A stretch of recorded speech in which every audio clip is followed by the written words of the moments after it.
zijn de rechten van transgenders in Noorwegen verbeterd. We hebben ons in 2014 voor haar ingezet met de schrijfmarathon. En dankzij haar inspanningen heet ze nu geen John meer, maar Jeanette. Mag ik een applaus voor Jeanette Solstad uit Noorwegen?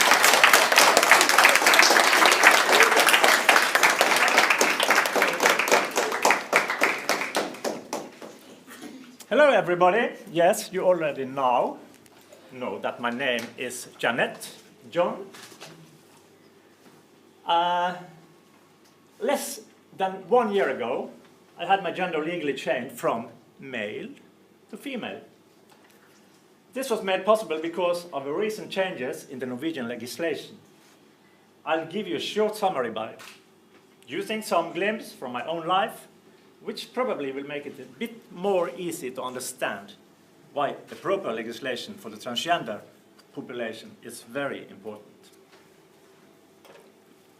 Oké, dames en heren, Jeanette vertelt net dat minder dan een jaar geleden zij haar naam heeft kunnen veranderen van John naar Jeanette. En dat is voor haar een hele belangrijke gebeurtenis geweest in haar leven en daar gaat ze over vertellen. You heard about the Universal Declaration of Human Rights, I guess. Everybody heard it? All human beings are born free and equal in dignity and rights. They are endowed with reason and conscience and should act towards one another in spirit and brotherhood, and I would say sisterhood as well.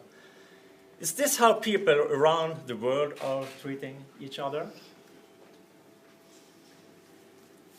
Jeanette heeft zojuist voor ons artikel 1 van de Universele Verklaring van de Rechten van de Mens voorgelezen. En dat is precies wat wij vorige week hebben besproken. You heard about this guy from Finland? His name is Sakris. He's a human rights defender and he is supported by Amnesty International. I will talk more about him a little bit later. But right now, I will talk a little bit more about myself to just show you what he is fighting for right now.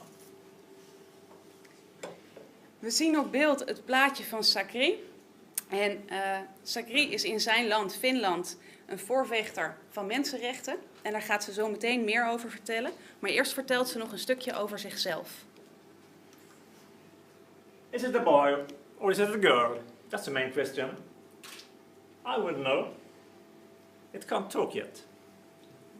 This seems to be the fundamental question in our societies.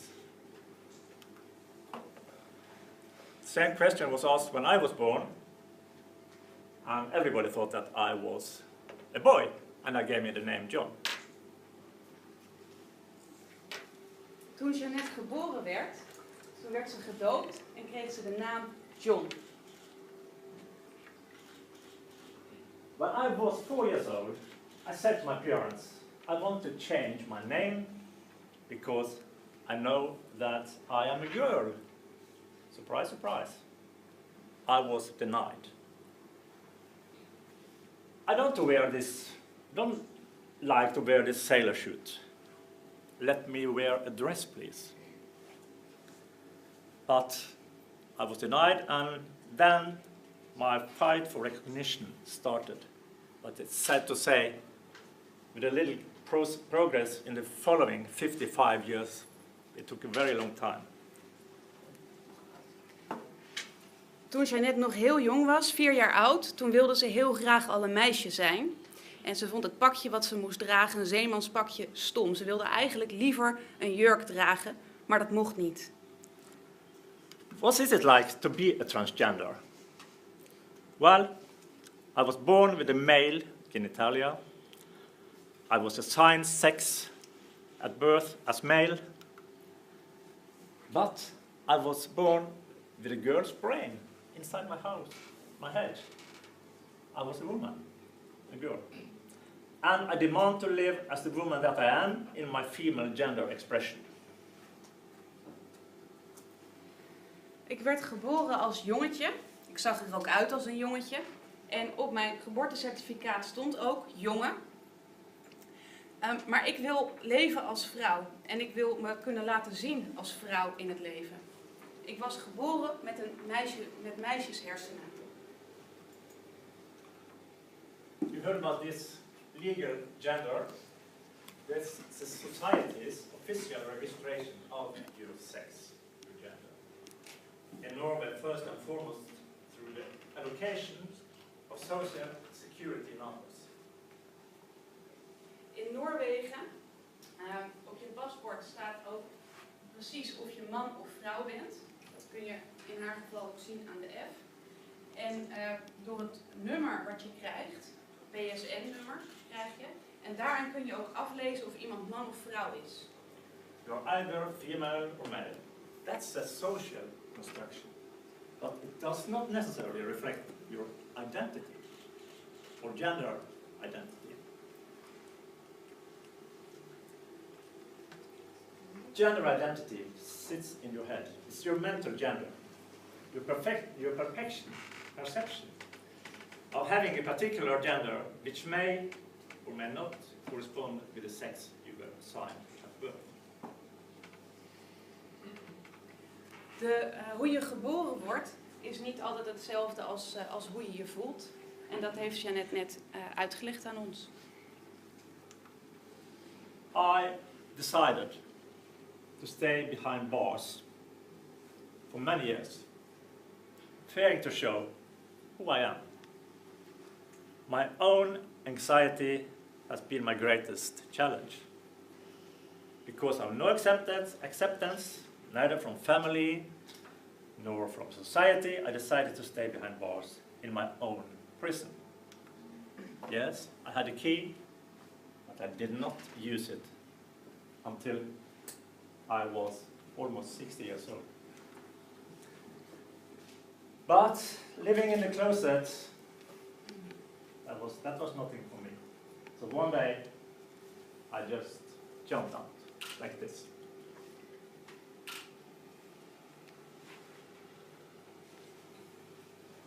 Jeanette zegt, ik sloot mezelf op omdat ik niet geaccepteerd werd om wie ik was.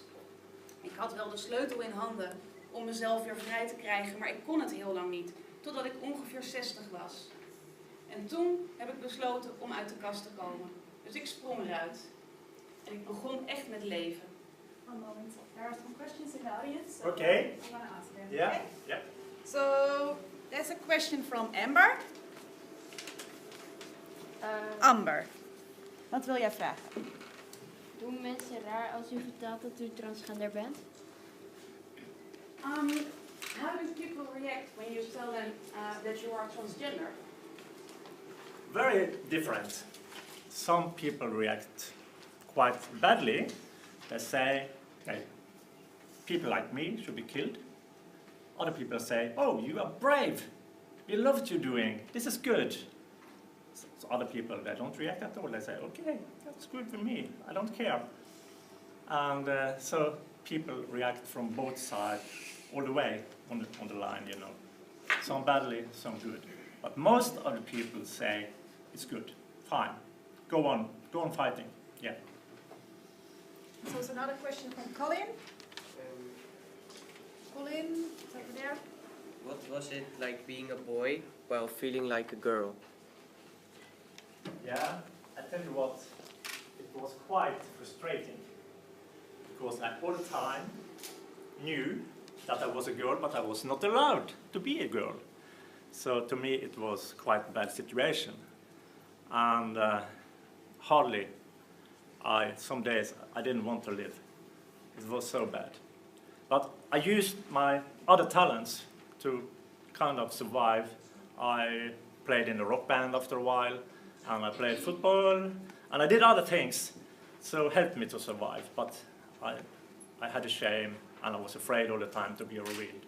So it was a bad time, yeah. I don't want any of you to have that experience growing up.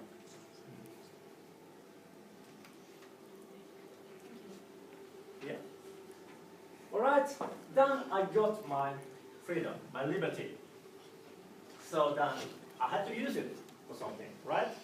I had to start fighting for the transgender population, human rights. and dignity. And since everybody told me that I was brave, not everybody, but very many did, I just had to prove it again.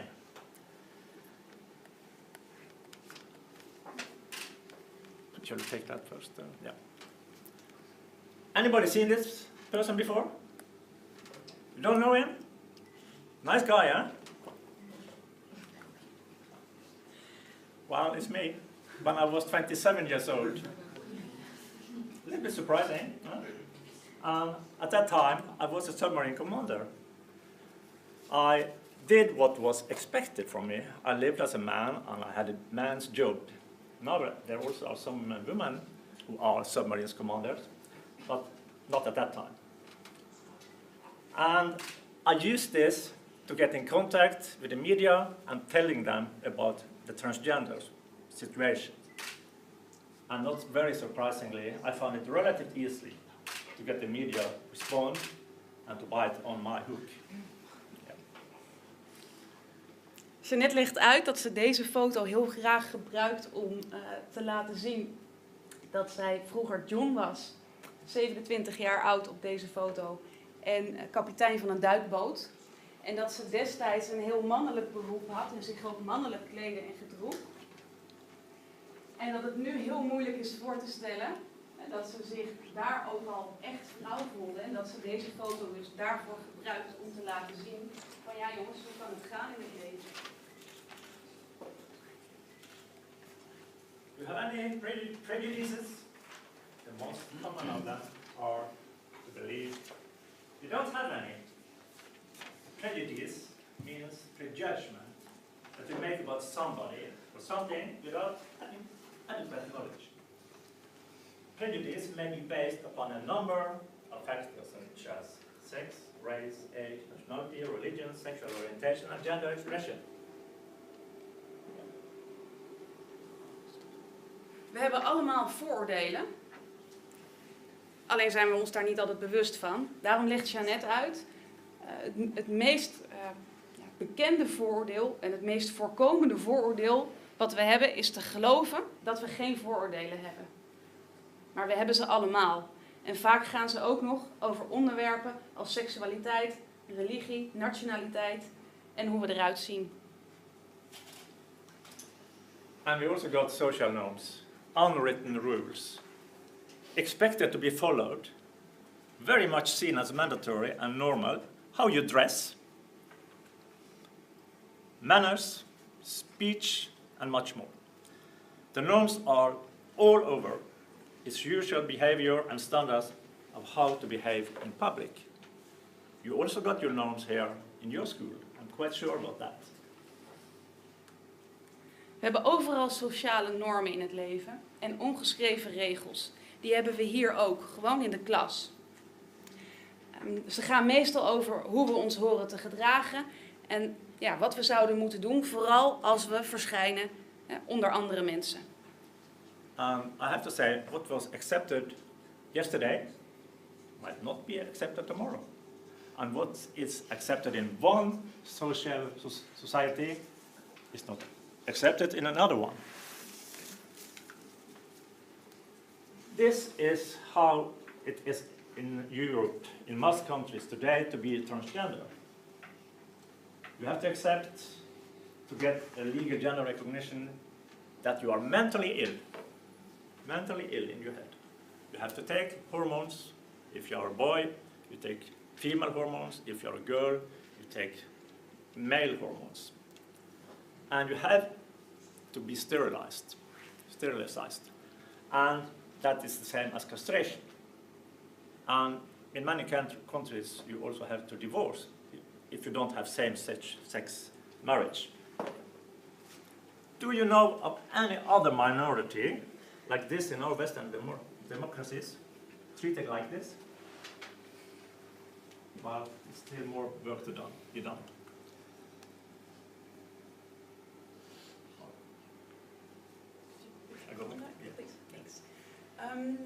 Als je legaal, dus bijvoorbeeld in je paspoort wilt laten zetten dat je man of vrouw bent, terwijl je geboren bent met een andere sekse, dan moet je in heel veel Europese landen Eerst verklaren dat je geestelijk niet in orde bent. Daarna moet je doorgaan met hormoonbehandelingen. Dus als man moet je vrouwelijke hormonen krijgen en andersom. Je moet je laten steriliseren of castreren. En je moet scheiden verplicht. Ik ga nog heel even naar de leerlingen om nog een paar vragen te stellen. Eli, je had nog een hele interessante... Sorry. Stel je vraag. Hoe voelde het toen er actie voor u werd gehouden? How does it feel when there was taken action? Yeah, can you repeat? Sorry. How does it feel People were fighting for your rights. when there was taken action for you? Well, at first, I didn't believe it was true. Somebody fighting for me, for my rights. I was surprised, and of course, I became very happy, very glad, very thankful.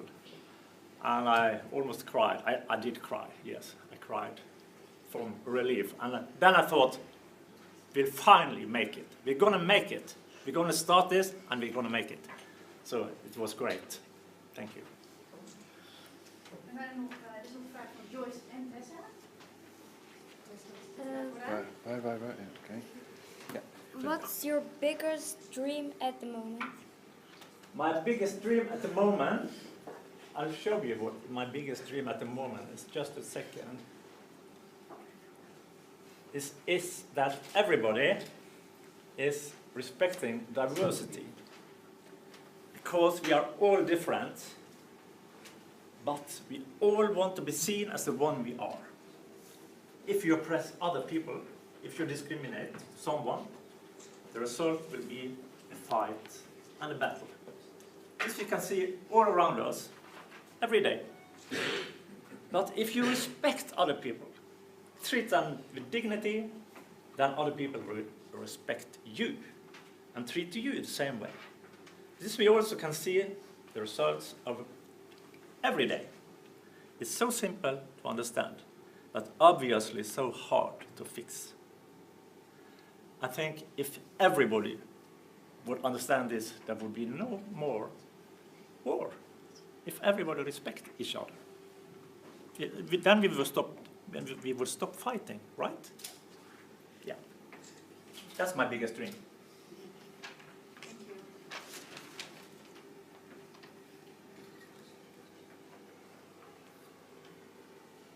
Any more questions? No? No, take it later. Okay, Amnesty International, have you heard about that, huh? Right. Stupid question.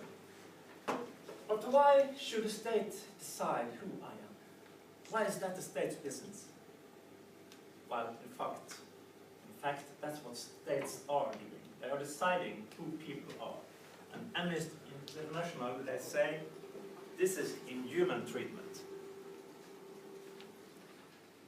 Door de schrijfmarathon, waar wij dus ook met z'n allen aan meedoen, komt Amnesty International op voor deze mensen.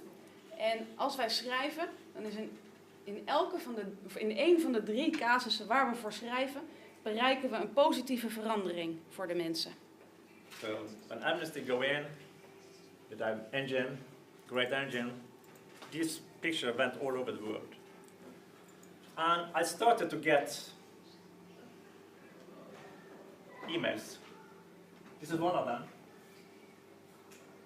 This is another one. Here's another one. And people sent me pictures. And I want to show you this one from Venezuela. Look at this.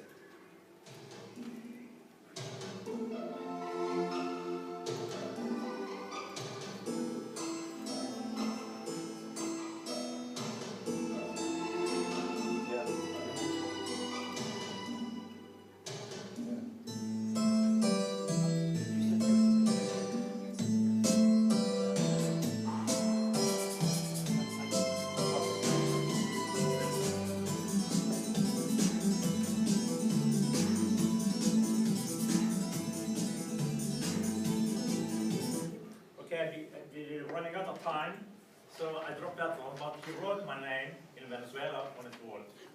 That's absolutely fantastic.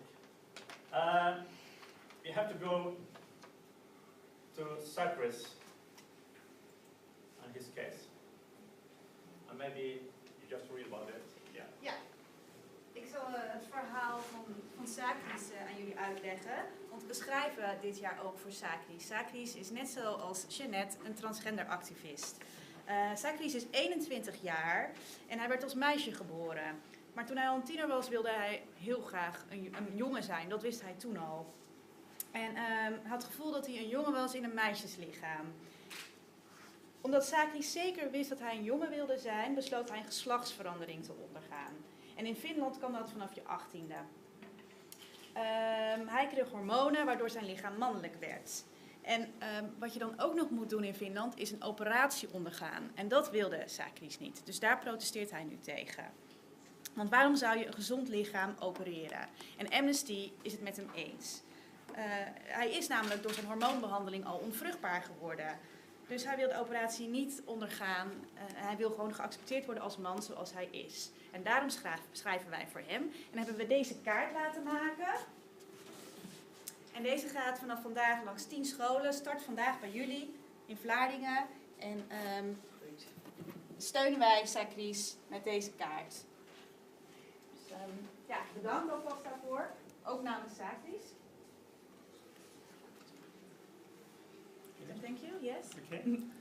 Yeah, you can send Prime Minister in Finland. Here's the address, you get it afterwards as well, and tell him to change the law and support transgender rights activists. You can use the colors of the transgender flag, here it is, the international flag, and remember also children are trans gifted, as I said, they are also trans children.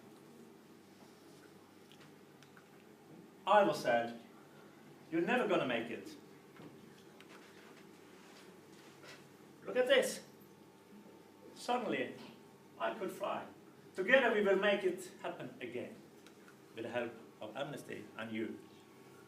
And remember one thing, within all thinking regarding human rights, the freedom of individuals comes first.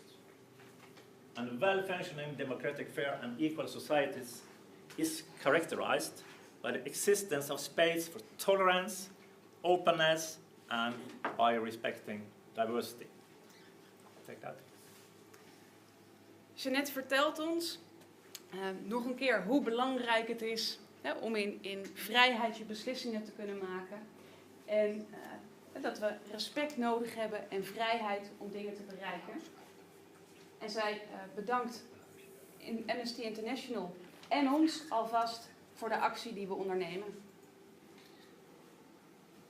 I'll also tell you today, this day is the Transgender Day of Remembrance. Last year, more than 300 trans people have been murdered in the world just because they are trans people. And from 2008, more than 2,600 people have been murdered just because they are transgender people. So that's how the world is right now. So thank you very much for your attention. I'm so excited that I was invited. And I tell you something, in the end, nobody is free until everybody is free.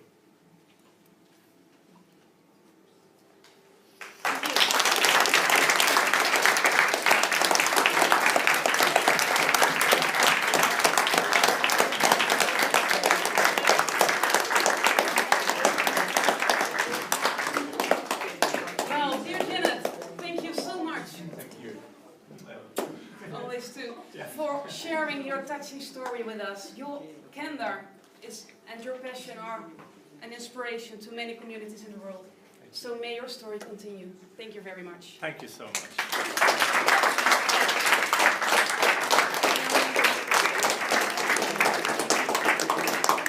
And if anybody would like to have more information, you can find me here. In private. And if you know anybody who want to have more information.